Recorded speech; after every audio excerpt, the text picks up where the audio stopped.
Natural convection, इसमें लिखें if the material moves due to the difference in density,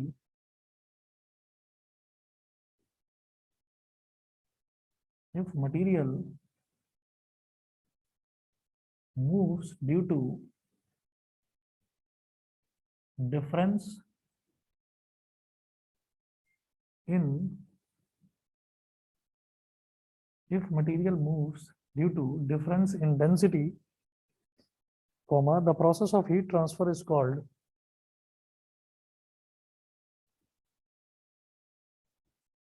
the process of heat transfer is called the process of heat transfer is called natural or free convection.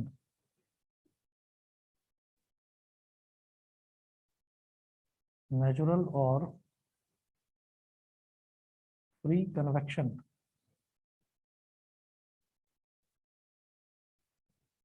Natural or free convection.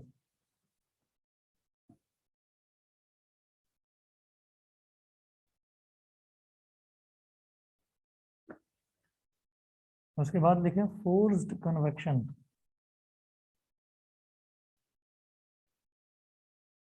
Forced convection. Forced convection में इसमें note करिएगा, if the heated material is forced to move by an agency,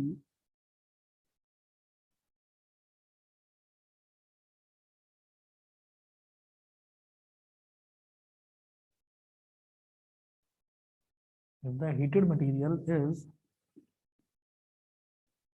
forced to move by an agency,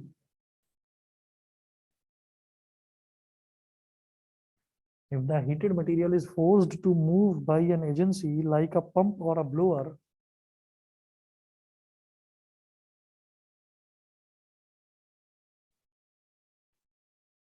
like a pump or a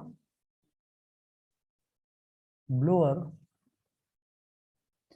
the process of heat transfer is called forced convection.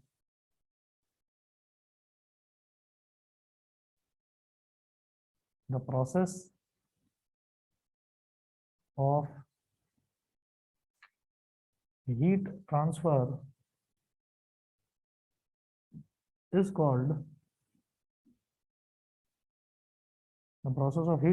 called forced convection.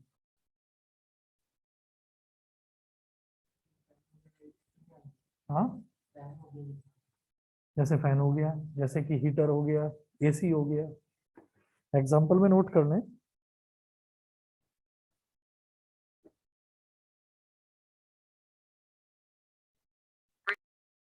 Air conditioner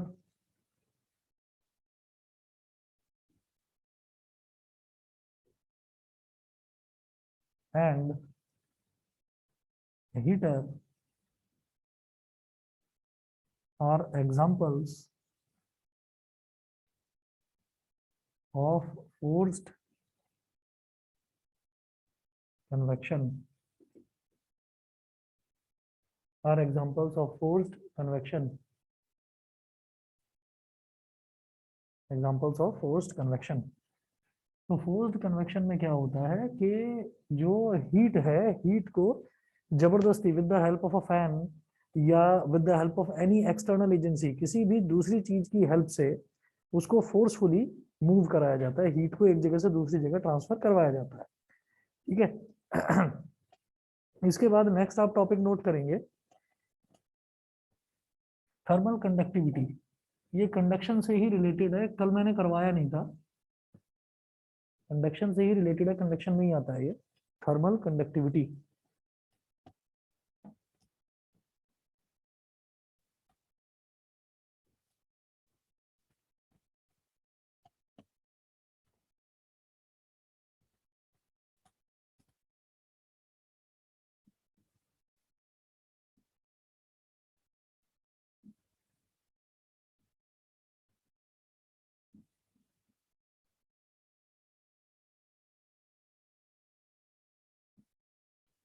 thermal conductivity.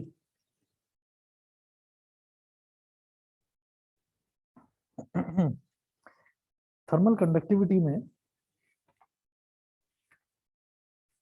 आप note करेंगे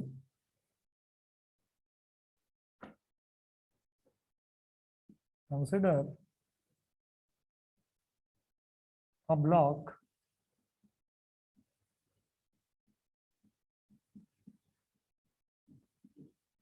consider a block as shown in figure consider a block as shown in figure of cross sectional area capital A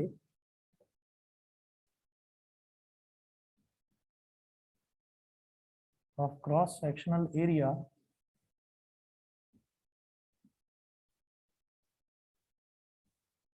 capital A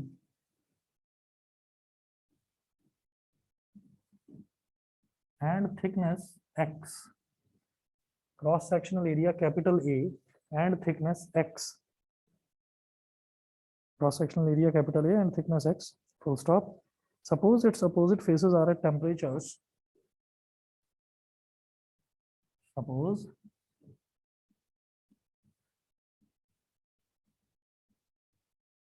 its opposite faces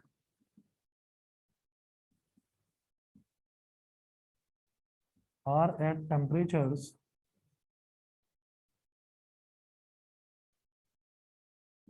suppose its opposite faces are at temperatures T1 and T2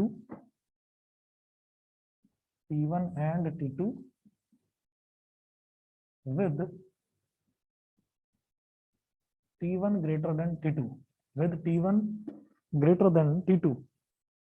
ठीक है, तो एक block बना लीजिए, ये शायद दिखाई नहीं दे रहा होगा, with T1 greater than T2, ये यहाँ पर मेंशन कर दिया।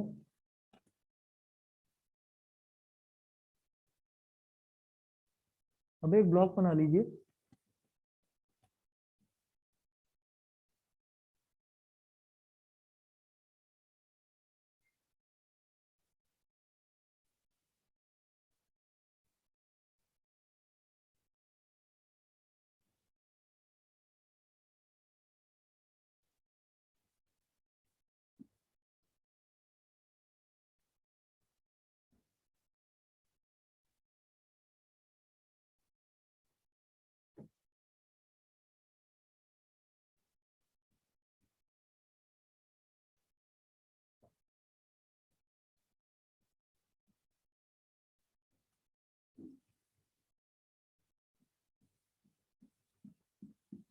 जो इधर वाला फेस है, इधर वाले फेस को बोल दीजिए hot face, hot face bracket में लिख दीजिए T1। हॉट फेस का मतलब कि इसका टेम्परेचर T1 है, ठीक है भाई। T1 is greater than T2, तो T1 जब T2 से बड़ा है तो T1 का मतलब क्या है कि भाई वो जब टेम्परेचर उसका ज्यादा है तो यानी कि वो गर्म है, वो हॉट है, ठीक। इसी तरीके से अब बात करेंगे कोल्ड फेस की, तो ये जो इधर वाला फेस है ये कोल्ड फेस हो जाएगा, कोल्ड फेस, और इसका टेम्परेचर हमने बोल दिया T2। और एरिया ऑफ क्रॉस सेक्शन, चाहे वो हो चाहे ये हो, दोनों का area of cross section A हो गया। क्यू हीट यहां से ट्रांसफर हो रही है ऐसे इस तरफ, क्यू हीट, और इन दोनों के बीच में, दोनों फेसेस के बीच में गैप कितना है, एक्स का, इन दोनों के बीच में गैप है एक्स का, ठीक है। ये करने के बाद में फिर आप नोट करेंगे कि इसमें ना ये एक एक्सपेरिमेंट जो करा गया, इस एक्सपेरिमेंट में चार पांच चीजें थी जो ऑब्जर्व करी गई, वो चीजें क्या हैं वो हमको नोट करनी है, नोट करिएगा। क्यू है हीट, कि हीट यहाँ से और वहां तक ट्रांसफर हो रही है क्योंकि ये हॉट फेस है और वो कोल्ड फेस है। तो यहाँ पर आप लिखें it is found that the amount of heat capital Q, it is found that the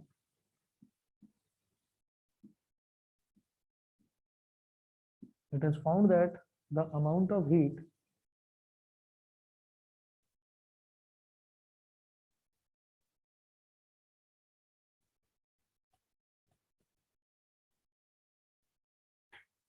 that the amount of heat,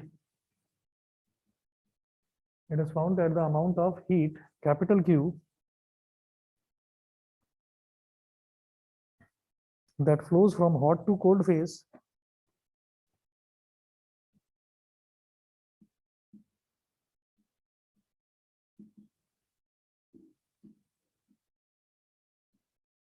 that flows from hot to cold phase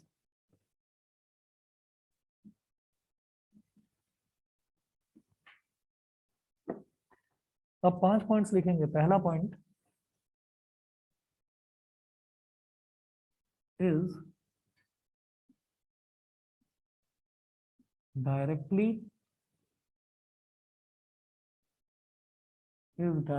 proportional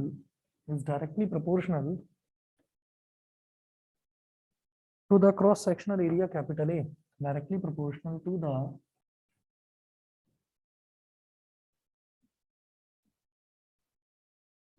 cross sectional area capital A.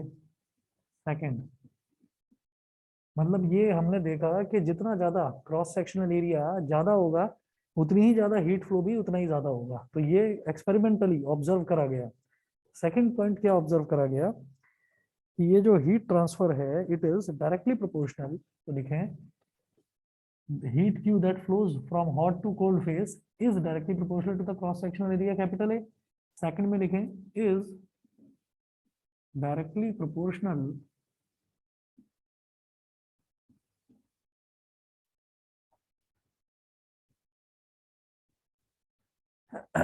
is directly proportional to the temperature difference, proportional to the temperature difference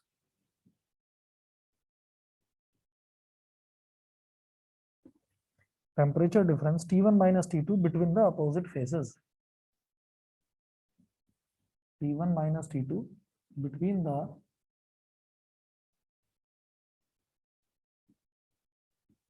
opposite phases.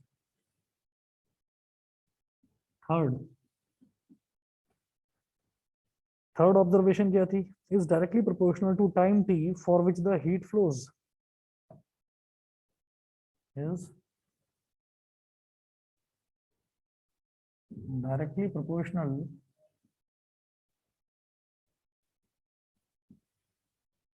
to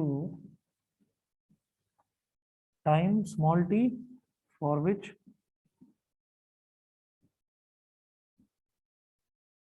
the heat flows. Time t for which the heat flows.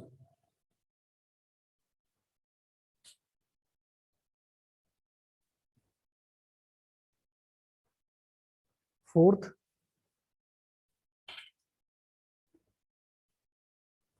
is inversely proportional to thickness x of the block.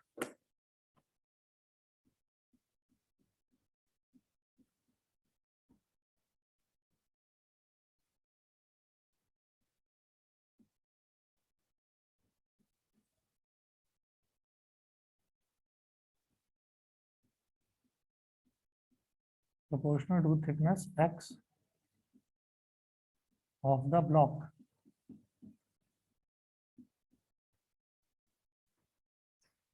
Fifth है, depends on the nature of the material of the block.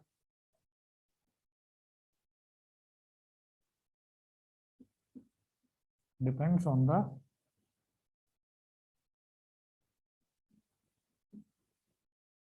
nature of material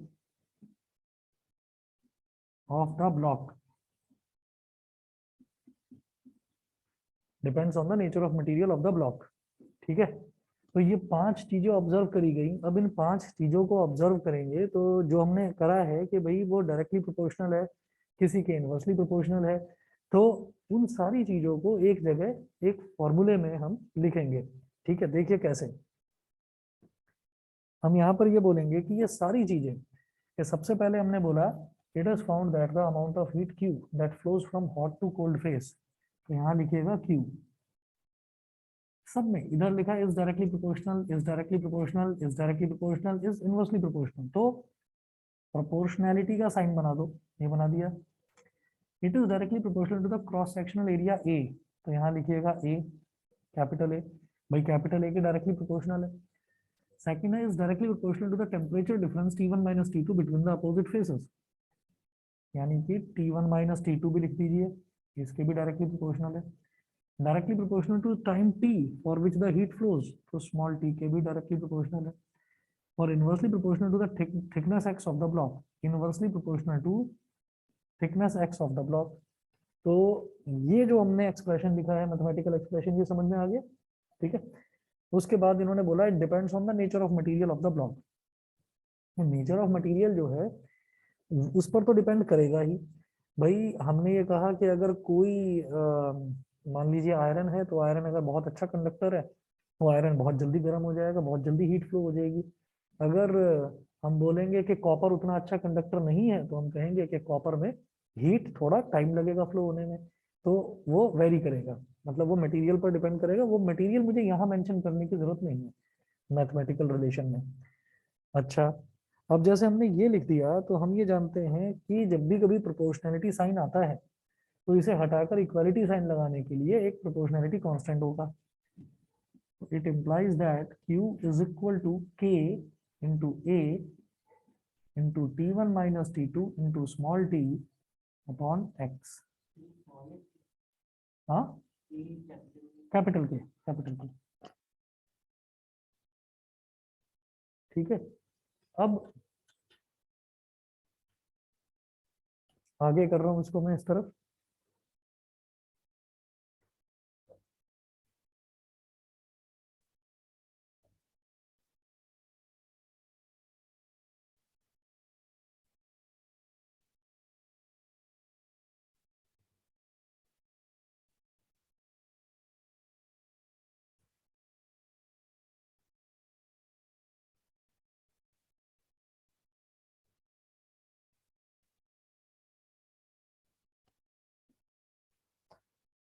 This proportionality constant K is called coefficient of thermal conductivity. This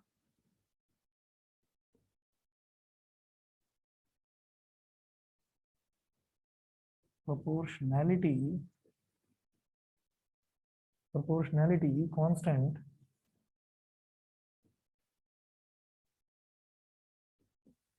K is called coefficient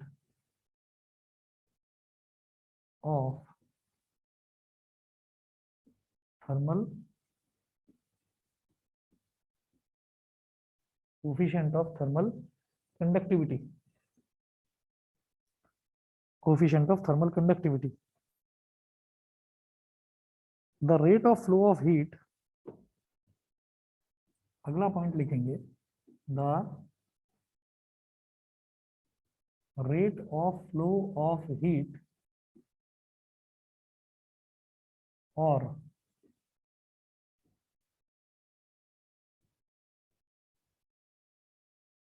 the rate of flow of heat और heat current, rate of flow of heat को heat current भी बोल देते हैं। the rate of flow of heat और heat current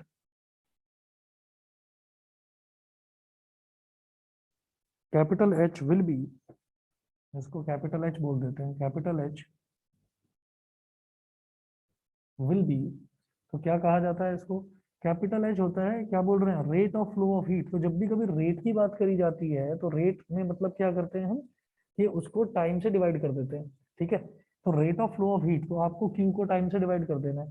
तो हम क्या करेंगे, H इज इक्वल टू लिखिएगा dQ/dt, dQ/dt। अब ये dQ क्या है, dQ है small change in heat, upon dt क्या है, स्मॉल टाइम इंटरवल, बहुत छोटा सा टाइम इंटरवल। तो H is equal to dQ/dt, ठीक है। तो यहाँ से dQ/dt क्या हो जाएगा, आप ये सोचो भाई Q अपॉन T ही है एक तरह से dQ/dt। dQ क्या है, small heat upon small time, और Q क्या है, total heat upon total time. तो Q अपॉन T अगर कर देंगे, तो ये टर्म बचेगा मेरे पास। तो लिखें KA into T1 minus T2 upon x, T1 minus T2 upon x, या तो ये कर दिया, और या फिर अगर हम छोटे के लिए लें, अच्छा इसमें, और h इज इक्वल टू आप लिखें माइनस के ए, चेंज इन टेम्परेचर क्या हो गया dt, ऐसे ही बहुत छोटी सी लेंथ की अगर बात करें तो ये हो गया dx माइनस के ए dt अपॉन dx। dt क्या हो गया चेंज इन टेम्परेचर, और dx क्या हो गया पूरी लेंथ की बात ना करके बहुत छोटी सी लेंथ की बात करें तो वो dx हो गया। अब सवाल ये उठता है कि हम नेगेटिव साइन यहाँ पर क्यों लगा बैठे, नेगेटिव साइन क्यों लगाया, अब से पहले तक तो सब समझ में आ रहा था, नेगेटिव साइन का क्या है वो देखते हैं। यहाँ नोट करिएगा, the negative sign indicates that here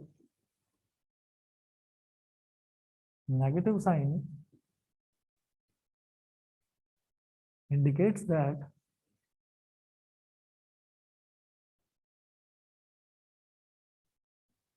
here negative sign indicates that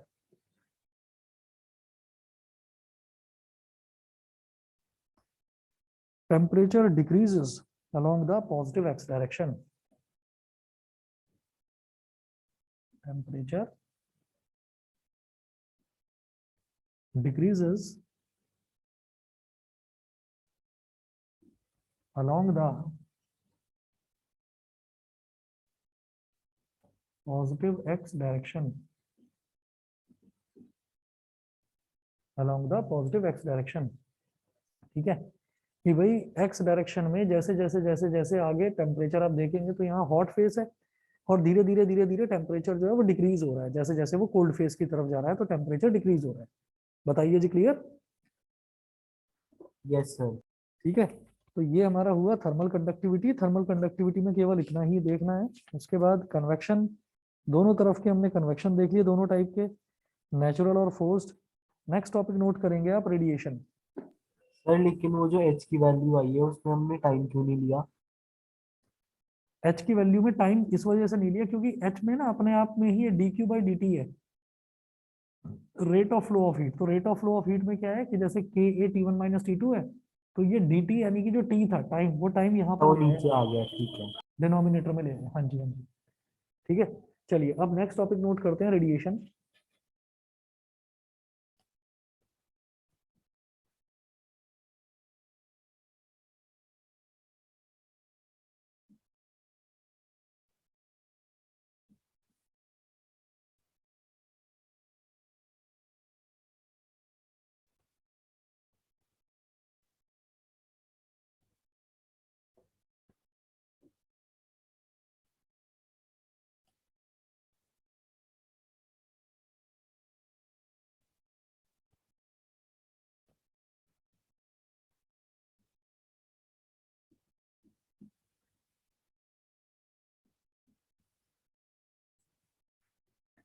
radiation इसमें लिखें, it is the process by which heat is transmitted from one place to another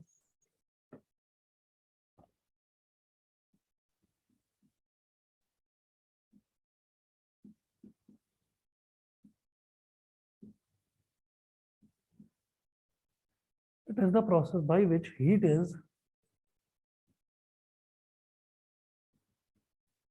transmitted from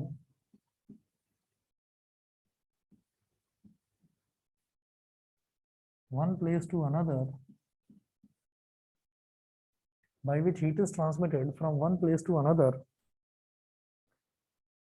without heating the intervening medium, without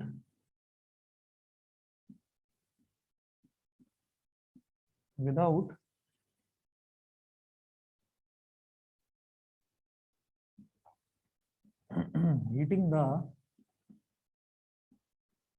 intervening medium,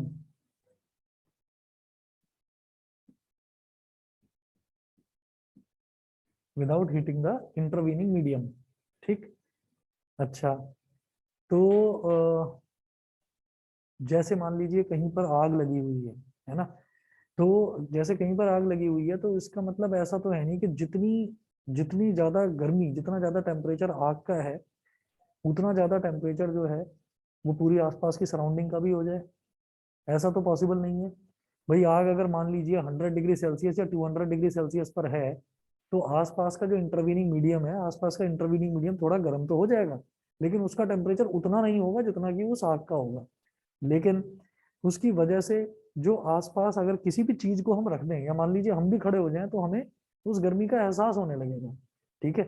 तो ये वही चीज है radiation. Radiation मतलब वही है कि जिसमें टेम्परेचर जो है वो आसपास की सराउंडिंग्स में डिस्ट्रीब्यूट हो जाता है, लेकिन उस पूरे के पूरे मीडियम को, ऐसा नहीं है कि उस पूरे के पूरे मीडियम को वो गर्म कर दे। हाँ, सराउंडिंग्स में कोई भी चीज अगर आती है वो उसको गर्म जरूर कर देता है। तो नोट करें इसमें, when we stand near a fire,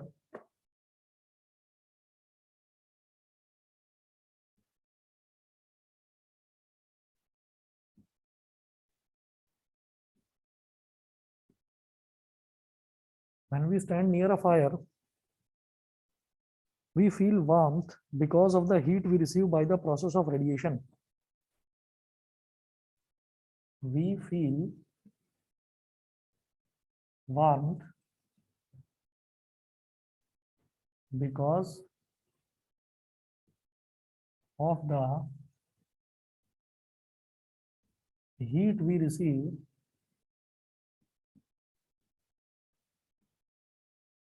by the process of radiation.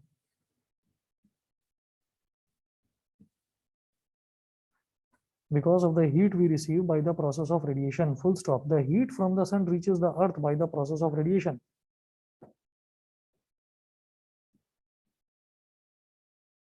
The heat from the sun reaches the earth. The heat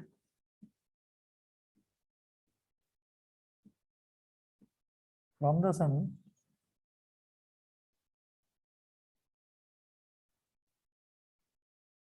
reaches the earth,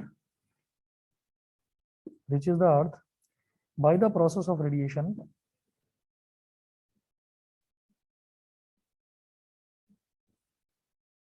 By the process of radiation,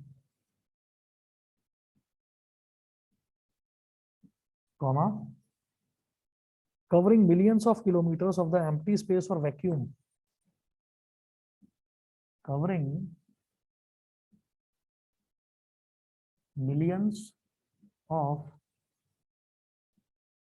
kilometers of the empty space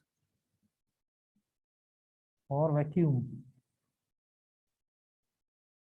Empty space or vacuum. ठीक है। देखिए ऐसा है कि इतना ज्यादा, ये दिखाई दे रहा है लास्ट के एक एक शब्द शायद गायब हो गए होंगे। प्रोसेस है इधर, मिलियंस ऑफ है, और इधर है और, एम्प्टी स्पेस और वैक्यूम। ठीक है। बाकी सब कंप्लीट है, बाकी सब कंप्लीट है। तो इसमें आप ये देखिएगा कि जैसे मान लीजिए हमने ये कहा कि अगर हम एग्जांपल लेते हैं, अगर हम एग्जांपल लेते हैं इसका कि सन का एग्जांपल लेते हैं, तो सन बहुत ज्यादा उसमें हीट होती है। तो सन की हीट जो है वो धीरे धीरे धीरे धीरे करके कहाँ तक आती है, अर्थ के सरफेस तक आती है। तो अर्थ का सरफेस यानी कि उसको कोई ऑब्जेक्ट चाहिए। हीट जब रेडिएट होती है तो हीट को कोई ना कोई ऑब्जेक्ट चाहिए वहां तक पहुंचने के लिए। वो आसपास के मीडियम को थोड़ा बहुत टेम्परेचर बढ़ा सकती है, लेकिन आप सोचें कि उसका टेम्परेचर बहुत ज्यादा गर्म कर दे, नहीं कर सकती। ठीक है। आप समझ पा रहे होंगे कि अगर मान लीजिए कहीं सड़क है और सड़क पर आपसे गर्मियों के दिनों में कोई आपसे ये कह दे कि आप नंगे पैर खड़े हो जाएं उस पर, आप खड़े नहीं हो सकते। 1 मिनट 2 मिनट खड़े हो जाएंगे, लेकिन पैर जलने लगेंगे फिर, वो बहुत ज्यादा जल जाते हैं। अब उसका सारा का सारा रीजन ये है कि वो जो हीट रेडिएट हो रही है, अगर मान लीजिए इंटरवीनिंग मीडियम यानी कि जो सराउंडिंग्स है, जो एटमॉस्फेयर है, अगर एटमॉस्फेयर भी सारा टेम्परेचर एब्जॉर्ब करने लगता अपने अंदर, ठीक है, तो क्या होता कि हम गर्मी में चल ही ना पाते। हम गर्मी में चल ही ना पाते। उसका रीजन ये है कि, बल्कि खैर छोड़िए, वहां तक की तो आप बात ही छोड़िए, क्योंकि उसने जब इतने ज्यादा किलोमीटर ट्रेवल कर लिया, तो आप ये देखिए कि सन के आसपास से जब हीट निकलती, तो वो आसपास का जो सराउंडिंग है वहां ज्यादा हीट होती, और आगे तक आते आते आते आते धीरे धीरे आते आते सारी की सारी हीट खत्म हो जाती। लेकिन होता क्या है कि ऐसा कुछ भी नहीं होता। सन की जो हीट है वो डायरेक्टली अर्थ तक पहुंचती है। तो रेडिएशन इज अ प्रोसेस जिसमें वो आसपास के ऑब्जेक्ट्स को तो गर्म करती है हीट, लेकिन आसपास का जो इंटरवीनिंग मीडियम है उसको उतना गर्म नहीं करती। समझ रहे हैं? फॉर एग्जाम्पल, अगर एक लोहे का पीस रखा हुआ है एक जलती हुई आग के बराबर में, तो आप थोड़ी देर तक 10 मिनट 15 मिनट या आधे घंटे तक वो रखा रहेगा, तो क्या होगा कि वो लोहे का पीस तो गर्म हो जाएगा, लेकिन उसके बीच का जो इंटरवीनिंग मीडियम है, बीच के इंटरवीनिंग मीडियम में तो आप अपना हाथ ऐसे ही घुमा सकते हैं आराम से। लेकिन अगर आपसे कोई कहे कि उस लोहे के पीस को उठा लो, तो आप उठा नहीं पाओगे। क्यों? क्योंकि जितना उस आग का टेम्परेचर है धीरे धीरे उसने रेडिएट कर करके वो सारा का सारा उसके अंदर एब्जॉर्ब हो गई हीट। समझ रहे हैं मेरी बात? सभी को क्लियर है? Yes, ठीक है, चलिए जी। तो ये रेडिएशन है। इसके बाद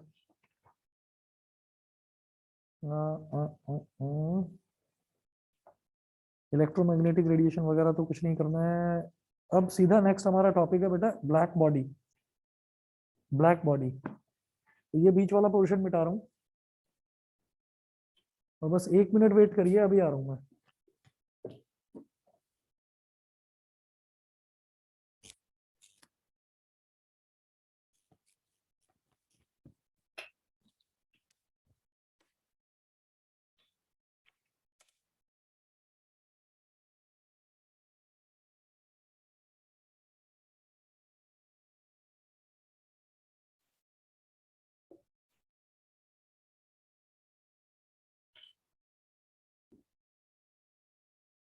नेक्स्ट नोट करिएगा black body.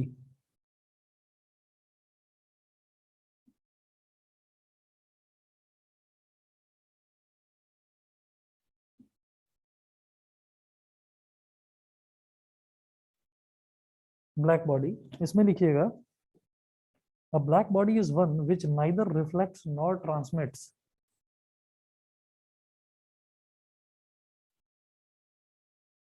A black body is one which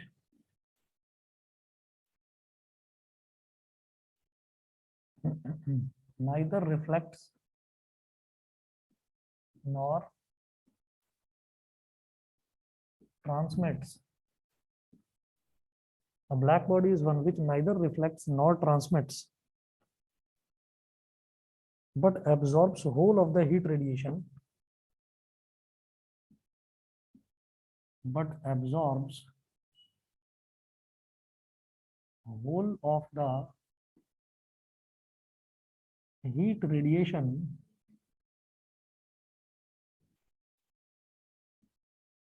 incident on it. Incident on it.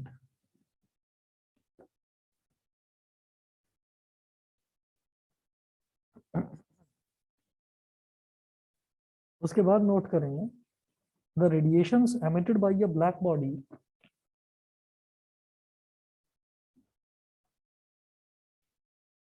the radiations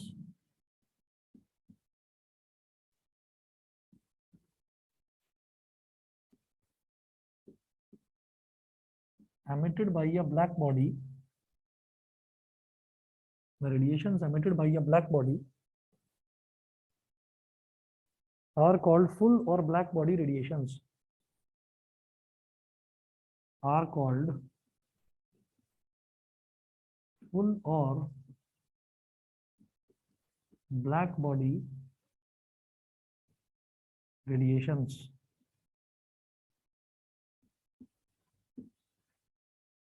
full और ब्लैक बॉडी रेडिएशंस। तो ब्लैक बॉडी क्या होती है? एक परफेक्ट ब्लैक बॉडी का क्या काम होता है कि वो जितना भी उस पर आप कितना भी मतलब उसके आसपास जितना भी कोई हीट का सोर्स है, तो वो हीट के सोर्स से जितनी भी रेडिएशंस निकलेंगी, जो हीट वेव्स निकलेंगी, उन सारी हीट रेडिएशंस को वो कंप्लीटली अपने अंदर जो है, इसमें इन्होंने बोला है ना कि ना तो रिफ्लेक्ट करती है और ना ही ट्रांसमिट करती है। ठीक है, सारी की सारी हीट वेव को अपने अंदर एब्जॉर्ब कर लेती है। अब जब उसने सारी हीट वेव अपने अंदर एब्जॉर्ब कर ली, एब्जॉर्ब करने के बाद में जो वो हीट सोर्स है जहां से हीट उसके अंदर जा रही है, वो हीट सोर्स हमने अब हटा दिया। अब हमारे पास सिर्फ और सिर्फ वो हीटेड ब्लैक बॉडी बची है। तो वो जो हीटेड ब्लैक बॉडी जो रेडिएशंस एमिट करती है उन सारी रेडिएशंस को, क्योंकि अब वो हीट एब्जॉर्ब तो करेगी ब्लैक बॉडी, अब वो क्या करेगी, अब वो अपने आसपास की सराउंडिंग में जो उसने हीट एब्जॉर्ब करी थी उसको रेडिएट करेगी। ठीक है, तो अब जो ब्लैक बॉडी रेडिएट करेगी उसको हम कहते हैं ब्लैक बॉडी रेडिएशंस। समझ गए? रुद्रांश, पार्थ, नव्या, लक्ष्य, बताइए क्लियर है सभी को? Abhinav, Arjun, Anshit? Yes sir. Yes sir. इसी वजह से ये कहा जाता है कि गर्मियों में काले कपड़े पहनेंगे तो और ज्यादा गर्मी लगेगी। ठीक है, चलिए जी आगे बढ़ते हैं। तो ये छोटे छोटे इसमें टॉपिक्स थे। इसके बाद जो अगला टॉपिक है वो नोट करें, green house effect. Green house effect.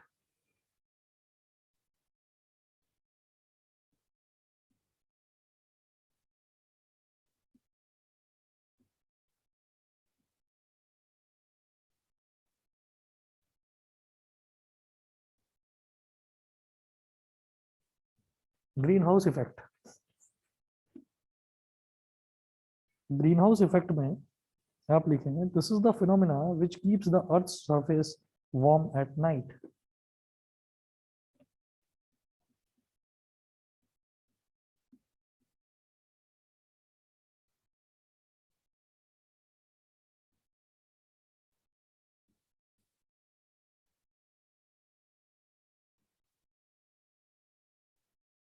This is the phenomena which keeps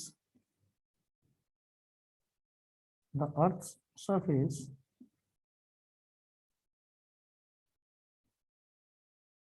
warm at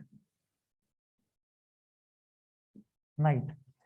यही वो फिनोमिना है जिसकी वजह से अर्थ की जो सरफेस है वो रात के टाइम पर भी गर्म रहती है, वार्म रहती है। ठीक है, अब जरा इसको समझने की कोशिश करेंगे, एक डायग्राम बनाएंगे। मैं इस तरफ मिटा रहा हूं, आप लोग डायग्राम बनाएं।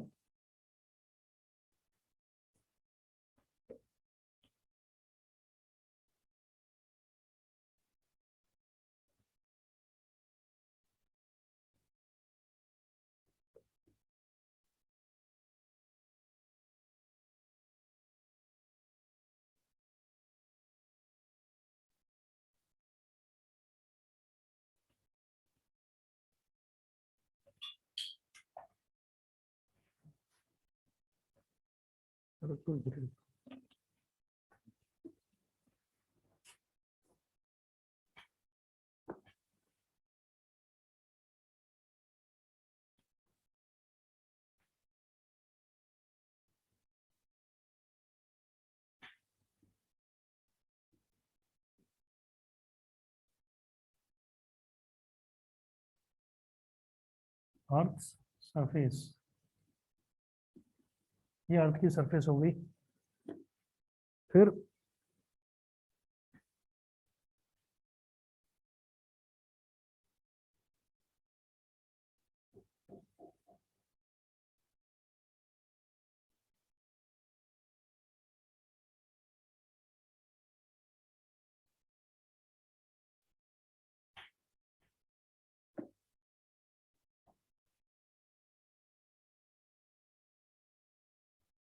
एटमॉस्फेयर के अलग अलग लेवल्स होते हैं, तो हमने एक लेवल बोल दिया कि एक लेवल होता है उसको लोअर एटमॉस्फेयर बोल देते हैं। लोअर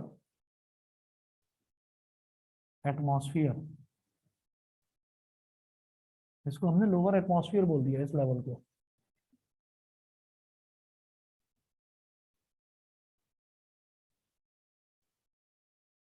ठीक है, अच्छा, ये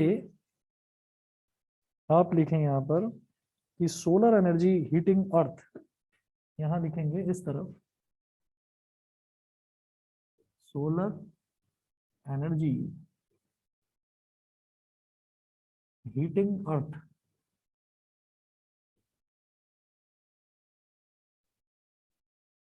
तो सोलर एनर्जी मतलब सन से जो एनर्जी आ रही है वो सीधा अर्थ तक जाएगी, क्योंकि सन से क्या आती है, रेडिएशंस आती हैं, और जो रेडिएशंस हैं वो सीधा अर्थ को हिट करेंगी और अर्थ को गर्म करेंगी वो। ठीक है, तो हम रेडिएशंस तो बहुत सारी आएंगी, हम कोई 3 रेडिएशंस दिखा देते हैं कि एक रेडिएशन ये आई, एक रेडिएशन ये आई सन से डायरेक्टली, और एक रेडिएशन ये आई, इसने आके अर्थ को गर्म करना शुरू कर दिया। फिर यहाँ पर जो लोअर एटमॉस्फेयर है, लोअर एटमॉस्फेयर में कहीं कहीं क्लाउड्स भी होंगे, ठीक है। और जो अर्थ है, अर्थ पर जब ये टकराएंगी ना, तो अर्थ में, अर्थ पर जब देखिए कहीं पर भी अर्थ कोई ब्लैक बॉडी तो है नहीं, फिर सारी की सारी हीट को उसने एब्जॉर्ब कर लिया अपने अंदर। लेकिन जब वो ब्लैक बॉडी नहीं है अर्थ, और उसके बावजूद भी ऐसा क्यों होता है कि अर्थ की जो सरफेस है वो रात के टाइम पर भी गर्म ही होती है। भाई गर्मियां हैं, गर्मियों में अर्थ की जो सरफेस है उस पर हम नंगे पाँव नहीं चल सकते, वो बहुत ज्यादा गर्म हो जाती है। लेकिन हम रात के टाइम पर भी अगर देखें तो तब भी वो गर्म रहती है, वो ठंडी तब भी नहीं होती। कंपेरेटिवली दिन के कंपैरिजन में थोड़ा सा टेम्परेचर डाउन होता है, लेकिन फिर भी गर्म होती है। उसका रीजन क्या है, वो रीजन समझेंगे। उस प्रोसेस को ही ग्रीन हाउस इफेक्ट कहते हैं। तो क्या होता है कि अर्थ से जब सन की जो एनर्जी है, ये जो हीट एनर्जी है, जब ये टकराती है तो ये रिफ्लेक्ट होती है in the form of infrared waves, ठीक है। इंफ्रारेड वेव्स की फॉर्म में रिफ्लेक्ट बैक होती है। तो ये ऐसे ऐसे ऐसे ऐसे ऐसे ऐसे रिफ्लेक्ट हुई यहाँ से, ऐसे यहाँ से भी ऐसे रिफ्लेक्ट बैक हुई। क्या चीज? हाँ, सन की तो यूवी रेज होती हैं, लेकिन जब सन की रेज यहाँ पर टकराती हैं, टकराकर जो अर्थ से रिफ्लेक्ट बैक होती है ना, तो वो इंफ्रारेड वेव्स बन जाती हैं। तो ये ऐसे ऐसे रिफ्लेक्ट बैक हुई, ठीक है। अब क्या है कि यहाँ पर क्या होता है ये जो इंफ्रारेड वेव्स होती है ना, इन इंफ्रारेड वेव्स की एक खास प्रॉपर्टी होती है कि ये लोअर एटमॉस्फेयर, मतलब इनकी एक रेंज होती है कि ये लोअर एटमॉस्फेयर को पास नहीं कर पाती। जैसे ही ये लोअर एटमॉस्फेयर तक पहुंचती है ना, तो इनकी जो इंटेंसिटी है, इनकी जो एनर्जी है, वो कम हो जाती है, और अल्टीमेटली रिफ्लेक्ट बैक होकर इनको वापस अर्थ पर ही आना पड़ता है। तो ये यहाँ लोअर एटमॉस्फेयर के लेवल तक पहुंची, यहाँ तक पहुंची। ऐसे ही और भी बहुत सारी रेज पहुंचेंगी, तो ये ऐसे ऐसे ऐसे रिफ्लेक्ट बैक होंगी, ऐसे ऐसे reflect back in different directions. ऐसे ही जो कुछ लोअर एटमॉस्फेयर के नीचे जो कुछ क्लाउड्स होते हैं, क्लाउड्स पर भी जब ये ऐसे जाती है ना, इंफ्रारेड वेव्स जब ऐसे टकराकर जाती हैं वापस, तो ये यहाँ से भी वापस आती हैं, ये इसको भी क्रॉस नहीं कर पाती, वापस आ जाती है। तो क्लाउड से टकराकर और लोअर एटमॉस्फेयर तक पहुंचते पहुंचते तो इनकी एनर्जी ही खत्म हो जाती है, तो अल्टीमेटली इनके पास और कोई ऑप्शन बचता नहीं, इनको वापस नीचे जमीन पर ही आना पड़ता है। और जब ये जमीन पर आ जाती हैं, तो फिर ये जमीन को दोबारा से गर्म कर देती हैं। समझ में आ गया इतना कि नहीं, बताइए। Yes sir. Yes sir. ठीक है। तो यहाँ पर आप लिखें एटमॉस्फियर, इधर लिख लीजिएगा इस तरफ, कि atmosphere reflects infrared waves. Infrared waves को एटमॉस्फेयर ही रिफ्लेक्ट बैक कर देता है। वेव्स नहीं, sorry, raise, infrared rays.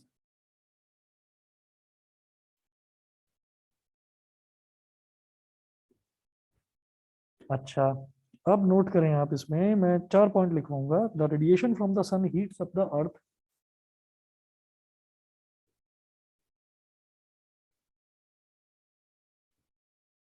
The radiations from the sun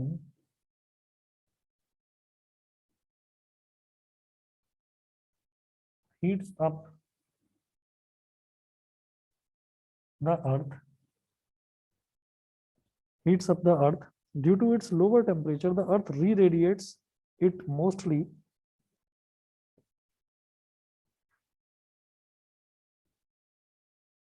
due to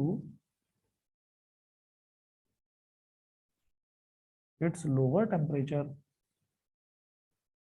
मतलब अर्थ का टेम्परेचर लो होता है,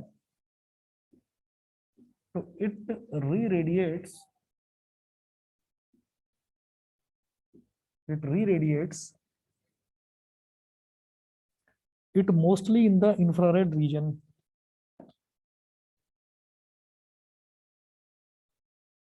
mostly in the infrared region।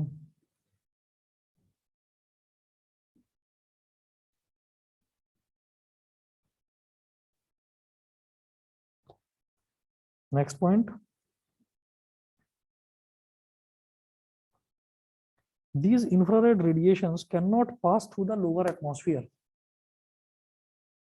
These infrared radiations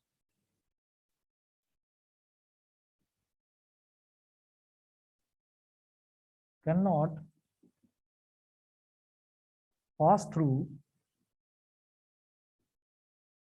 the lower atmosphere. Cannot pass through the lower atmosphere and get reflected back by gas molecules. And get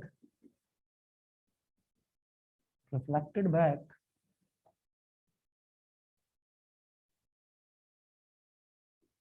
by gas, reflected back by gas molecules, reflected back by gas molecules. उसके बाद आगे लिख रहा हूं उस तरफ,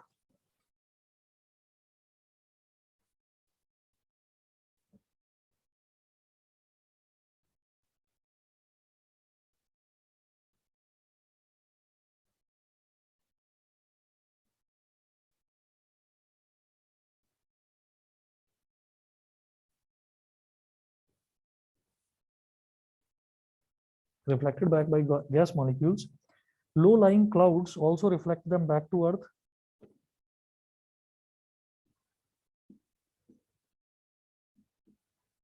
Low-lying clouds also reflects. Low-lying clouds also reflects them back to Earth.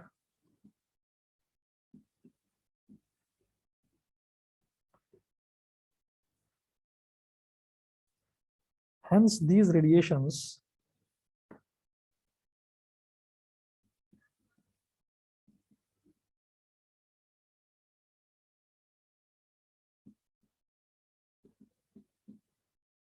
again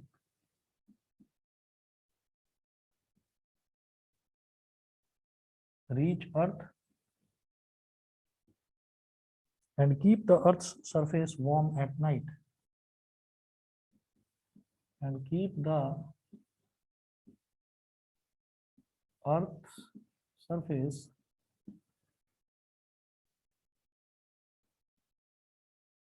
warm at night. ठीक है, ये था हमारा ग्रीन हाउस इफेक्ट। ठीक है बेटा, नेक्स्ट टॉपिक फिर अगली क्लास में करते हैं। ठीक, आज इतना ही करेंगे।